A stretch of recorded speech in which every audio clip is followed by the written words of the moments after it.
Welcome to the Elegant Vagabond, the place where you level up your love life.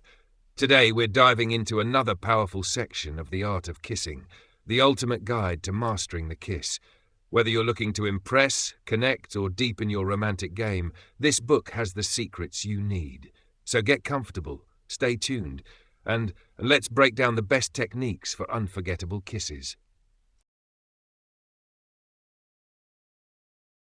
The Art of Kissing by Hugh Morris, Episode 4, The French Soul Kiss. But don't stop at this. Surely there is more to your tongue than merely its tip. Probe further, go deeper. Gently caress each other's tongues. For, in doing this, you are merging your souls. That is why this kiss was called the soul kiss by the French, who were said to be the first people to have perfected it. The French have always been a liberal-minded people. And it is because of the fact that they dropped Puritanism many years ago that they were able to perfect themselves in the art of love, and particularly in the art of kissing. Learn from the French.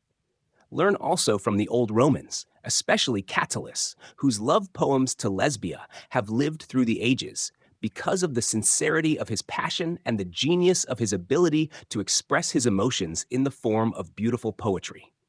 For it was Catullus who wrote, "Then to those kisses add 100 more, 1,000 to that 100 so, kiss on, to make that 1,000 up to 1,000,000. Treble this 1,000,000, and when that is done, let's kiss afresh, as when we first begun." Kisses cost nothing, so kiss on. There is one thing that you cannot take away from people, and that is the ability to make love to each other.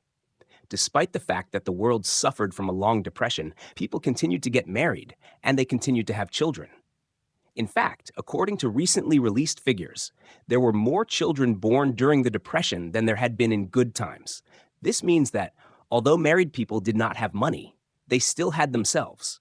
They still had love. They still had the ability to kiss as they pleased, and when they pleased, and as often as they pleased. Another poet asks, "What is a kiss? A lack, at worst, a single drop to quench a thirst, though oft it proves in happier hour, the first sweet drop of one long shower." Because kisses cost nothing. So kiss on. Keep on kissing. Rare old Ben Jonson realized this when he wrote that, if he had one wish, it would be that he could die kissing. But it is not only the robust and lusty poets like Ben Jonson who are gluttons for kisses. There has been attributed to John Ruskin, an old fogey of a philosopher if ever there was one, a request from him to a young lady friend of his that she kiss him not sometimes, but continually. Still another poet wrote, "Kisses told by hundreds o'er, thousands told by thousands more. Millions, countless millions then, told by millions o'er again. Countless as the drops that glide in the ocean's billowy tide. Countless as yon orbs of light spangled o'er the vault of night. I'll with ceaseless love bestow on those cheeks of crimson glow, on those lips so gently swelling, on those eyes such fond tales telling."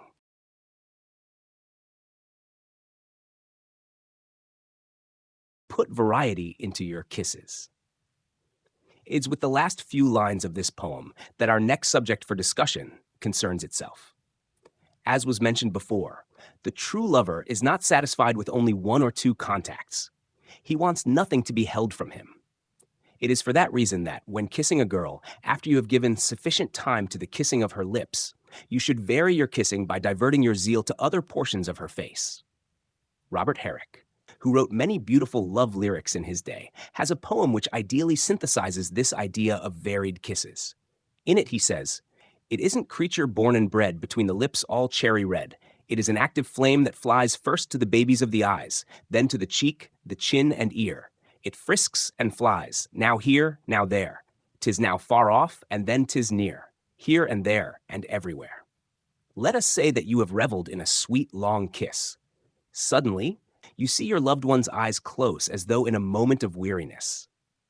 Gently detach your lips from hers and raise them up to her closed eyelids. Drop a kisslet first on one eyelid and then on the other.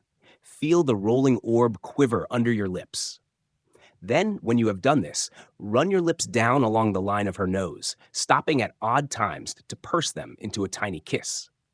When you reach the wrinkle of her nostrils, bury your lips deeply into the curve and kiss little niblets into first one and then the other.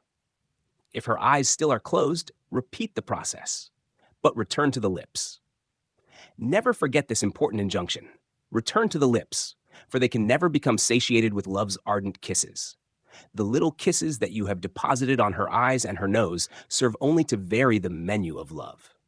They are but spice to the course of love's banquet, which should always be the lip kiss.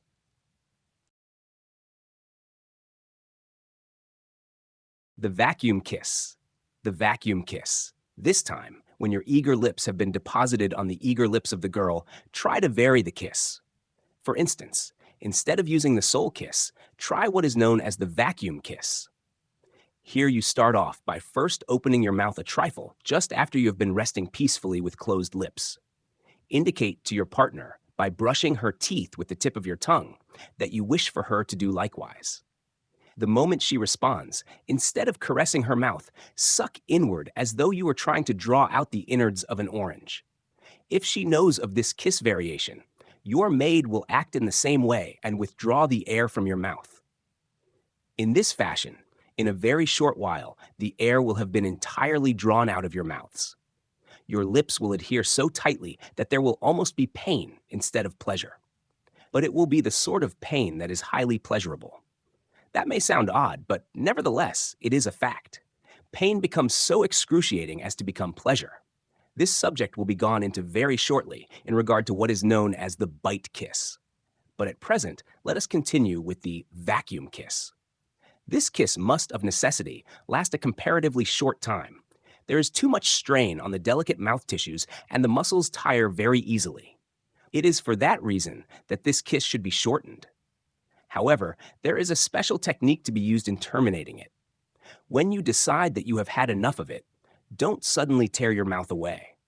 At least, don't do it if there are other people present in the house, for they will become startled by the sound of a loud report which will result if you act suddenly. Any vacuum, when suddenly opened to air, gives off a loud popping noise. The procedure is simply to open first a corner of your mouth. You will hear a faint hissing sound when this is done.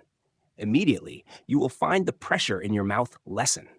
The muscles will relax, and a delicious sense of torpor will creep over your entire body, giving it a lassitude that is almost beatific. But that is not all. To every large dinner, there is always added a dessert or a lagniappe, which is a topping-off titbit of the evening. The same should apply to the vacuum kiss. The minute you release your lips, lift them away from the tired lips of your lover. Then, without wasting a minute's time, gently, delicately, softly, sensitively, oh so lightly, lower your pursed lips and place a tiny little kiss into the almost bruised lips of the girl. It is this little act of sympathy and condolence that makes the tie between you all the more firm. It tells the girl that you know how she feels and that you sympathize with her. While resting from the joy-laden ardors of such a kiss, a few more variations are permissible and advisable. There should never be a letdown in a kissing session. Every moment must be filled with kisses, but they do not have to be kisses of the mouth. There are other kisses which, although they are not as satisfying as the lip kisses, still serve to keep the blood burning.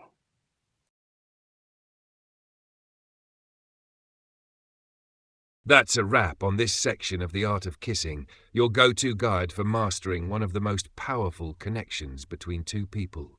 If you found this helpful, make sure to subscribe, share, and join me for the next episode, where we unlock even more secrets to the perfect kiss. Until then, go out there and make every kiss count.